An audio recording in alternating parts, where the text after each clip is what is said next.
During the Napoleonic Wars, the Anglo-Russian War was the phase of hostilities between the United Kingdom and Russia after the latter signed the Treaty of Tilsit that ended its war with France. Anglo-Russian hostilities were limited primarily to minor naval actions in the Baltic and Barents Seas. Treaty of Tilsit. After Napoleon I defeated the Russians at the Battle of Friedland, Tsar Alexander I of Russia signed a disadvantageous peace treaty, known as the Treaty of Tilsit. Although the treaty was quite unpopular within the Russian court, Russia had no alternative as Napoleon could easily cross the Neman River and invade Russia. The terms of the treaty obliged Russia to cease her maritime trade with Great Britain. This closure was a part of Napoleon's continuing efforts to establish the continental system, strengthening economic ties between the different countries in Europe under French domination. Napoleon's objective was to close one of Britain's most important markets and thus force it economically into submission. Military activities. On the 26th of October 1807, Tsar Alexander formally declared war on the United Kingdom after the British attack on Copenhagen in September 1807. He did not actively prosecute the war. Alexander instead restricted Russia's contribution to the bare requirement to close off trade. The British, understanding his position, limited the military response to the declaration.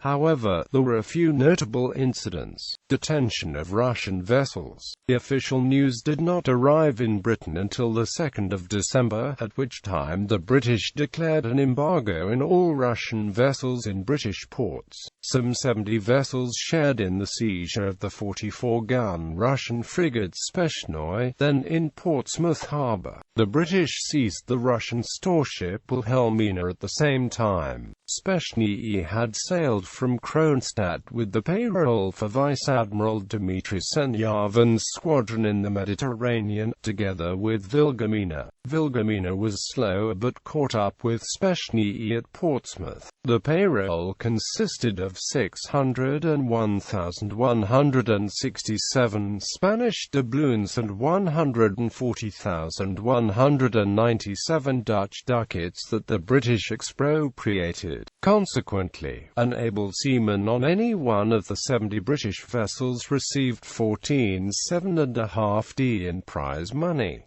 Lisbon Incident. In August 1807, Senyavin was ordered to bring his fleet from the Mediterranean to the Baltic, where the Finnish war with Sweden was already brewing. He set sail from Corfu on the 19th of September, and although he planned to proceed directly to St. Petersburg, stormy weather forced him to take refuge in the Tagus River and cast anchor in Lisbon on the 30th of October. Within days, John VI of Portugal had fled to the Portuguese colony of Brazil, and the Royal Navy blockaded Lisbon, intercepting a Russian sloop as an enemy vessel because the Anglo-Russian War had been declared. In November, French forces under the Duc de Brantes overran the Portuguese capital. Senyavin, caught between two warring powers, proceeded to distinguish himself as a diplomat. He declared himself neutral and managed to save his ships from destruction. In August 1808, the Duke of Wellington defeated the French at Vimeiro, which forced them to leave Portugal.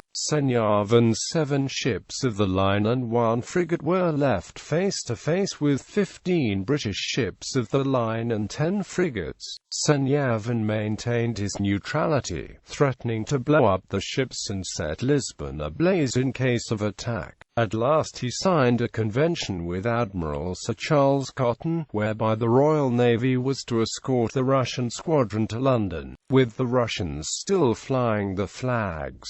Moreover, Senyavin was to assume supreme command of the joint Anglo-Russian fleet. 2 Russian ships were left in Lisbon for repairs. On the 31st of August, Senyavan's squadron left Portugal for Portsmouth. On the 27th of September, the Admiralty was informed that enemy vessels had cast anchor in the British harbour, with the flags streaming, as if in times of peace. The British detained the Russian fleet in Portsmouth under various pretexts until winter weather made the return to the Baltic impossible. The British insisted that Senyavan's squadron should sail to Archangelisk, else they would be intercepted by the Swedish fleet. In 1809, the departure was further delayed by the disastrous Wellington expedition. Finally, on the 5th of August, the nearly starved Russian fleet was allowed to leave Portsmouth for Riga, where they arrived on the 9th of September 1809. Naval conflict in the Baltic. Russia also invaded Sweden, then a close ally to Great Britain, in 1808.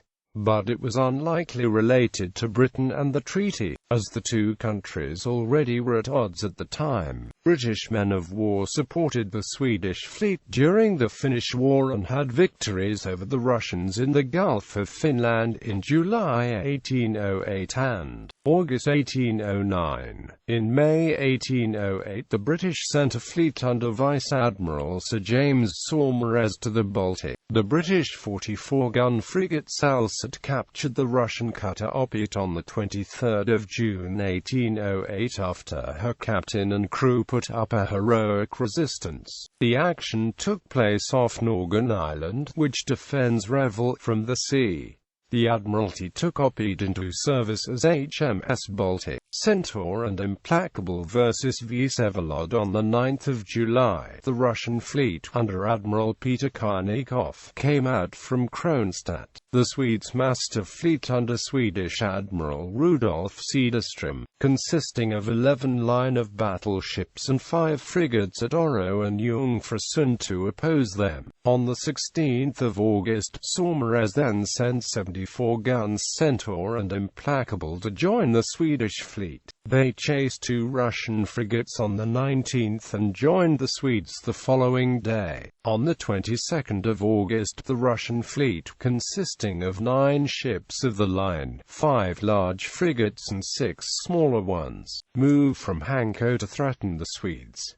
The Swedes, with the 2 British ships, grouped at Oro, and 3 days later sailed to meet the Russians. The Russians and the Anglo-Swedish force were fairly evenly matched, but the Russians retreated and the Allied ships followed them. Centaur and Implacable were better vessels than the Swedish ships and slowly pulled ahead, with Implacable catching up with the Russian straggler, the 74-gun Vsevolod, under Captain Rudnew. Eventually, and after heavy casualties, Vsevolod struck. In 1847, the Admiralty awarded the Naval General Service Medal with clasps Implacable 26 AUGT 1808 and Centaur 26 AUGT 1808 to the surviving claimants from the action. Vice Admiral Saumarez with his entire squadron joined the Anglo-Swedish squadron the next day. They then blockaded Karnikov's squadron for some months. After the British and the Swedes abandoned the blockade, the Russian fleet was able to return to Kronstadt. Boat actions on 7 and 8 July 1809, the boats of Prometheus, Implacable, Bellerophon and Melpomene captured a destroyed gunboats and a convoy off Hango Head in the Baltic. Among the captured vessels were Russian gunboats No. 5, No. 10, No. 13, and No. 15. In 1847, the Admiralty issued the Naval General Service Medal with clasp the 7th of July Boat Service 1809 to 33 surviving claimants from the action. Then on the 25th of July 17 boats from a British squadron consisting of Princess Caroline, Minotaur, Cerberus and Prometheus, attacked a flotilla of 4 enemy gunboats and a brig off Aspo Head near Fredriksham in Finland, then still part of Sweden. Captain Forrest of Prometheus commanded the boats and succeeded in capturing gunboats Nos. 62, 65, and 66, and the transport brig No. 11. The action was sanguinary in that the British lost 19 men killed and 51 wounded, and the Russians lost 28 men killed and 59 wounded. In 1847 the Admiralty issued the Naval General Service Medal with clasp the 25th of July Boat Service 1809-35 surviving claimants from the action. However, the successors of the Russian army on land forced Sweden to sign a peace treaty with Russia in 1809 whereby, inter alia, Sweden ceded the Grand Duchy of Finland to Russia. Sweden sued for peace with France in 1810 and then formally joined the blockade against Britain as required by the continental system. Sweden kept trading with Britain and the Royal Navy kept using Swedish ports. Naval raids in the Barents Sea. The war overlapped, in time, the gunboat war against Denmark-Norway, leading the British to expand their trade embargo to Russian waters and to forays by the British Navy northwards into the Barents Sea. The Navy conducted raids on Hasvik and Hammerfest and disrupted the Pomor trade, the Norwegian trade with Russia. In June 1809 HMS Najaden participated in at least one and possibly two actions. First, her boats conducted a night raid on Kilden Island that wiped out a Russian garrison. Boats from Najaden also captured some 22-3 coastal trading vessels in the Kola River, many upriver from the present city of Murmansk. Najaden also took several other Russian vessels at sea as prizes. Najaden was probably the vessel whose boats in July took possession of Catherine Harbour in the Ostrog, or fortified settlement, of Kola. The British also commandeered all the stores belonging to the White Sea Company. The Times reported that this was the first attack of the English ship on Russian territory. News of the attack on Kilden Island either being subsumed or overlooked. British naval involvement in the region continued into 1811. On 3 August 1810, the brig Gallant captured the St. Peder. Next year, on 2 January, Gallant captured the Danish privateer Restaurateur off the Norwegian coast. Restaurateur was armed with 6 12-pounder guns and had a crew of 19 men.